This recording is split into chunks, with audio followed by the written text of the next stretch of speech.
Sekretaris Jenderal Gerindra Ahmad Muzani resmi dilantik menjadi Ketua Majelis Permusyawaratan Rakyat atau MPR periode 2024-2029 dalam sidang paripurna pada Kamis 3 Oktober 2024. Muzani yang merupakan loyalis Prabowo Subianto itu akan menjadi Ketua MPR RI di saat Prabowo Subianto menjabat sebagai Presiden.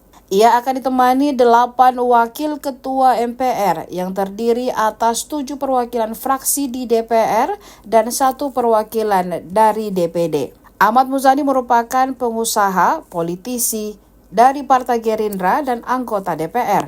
Ahmad Muzani terjun ke dunia politik praktis saat memulai Partai Bintang Reformasi bersama Zainuddin MZ dan sempat menjabat sebagai wakil sekjen. Download Tribun X sekarang, menghadirkan lokal menjadi Indonesia.